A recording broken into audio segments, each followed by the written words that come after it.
Here's what you need to know.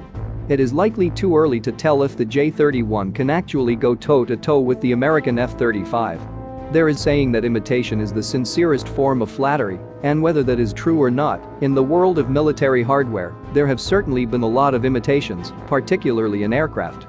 The People's Republic of China has been among the nations that have arguably been most sincere in terms of military flattery in that case. Of course, the Chinese learned a key lesson from the Soviet Union, which didn't develop its best early Cold War bomber Boeing did.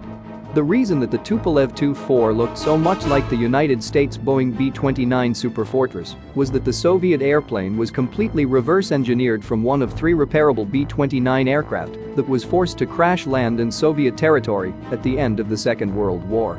The Chinese have taken this further, and it's hard not to see the influence of the Lockheed Martin F-22 in the Chinese Chengdu J-20 or the Russian Sukhoi Su-33 in the Chinese Shenyang J-15. But now it is quite obvious that Beijing's 5th-generation J-31 is essentially little more than a Lockheed Martin F-35 Lightning II Joint Strike Fighter, stamped made in China. As Chris Osborne wrote this week for Fox News, virtually all photos and renderings of the J-31, since first unveiled, revealed a striking resemblance to the US F-35. This does not come to the surprise of many in the US, given China's well-known and documented cyber espionage efforts.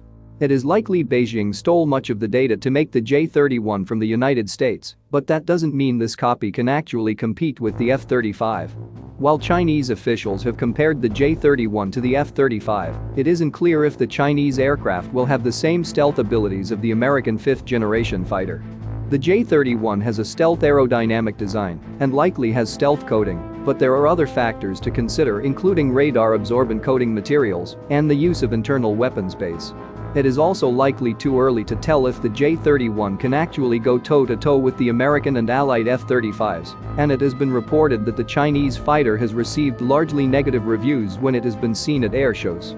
That said, it could still likely challenge America's 4th-generation non-stealth fighters, but the issue is how it will perform with the F-35 that truly matters.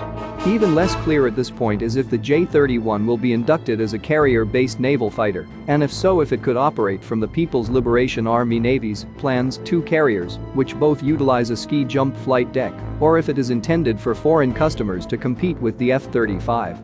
In the latter case, that could be where this look-alike aircraft could be the biggest threat, as it could be offered to countries that can't buy the real-deal F-35 or simply may desire a slightly more affordable version for their arsenals. Thank you for watching Voice of World, and what you think, just write it down in the comment box.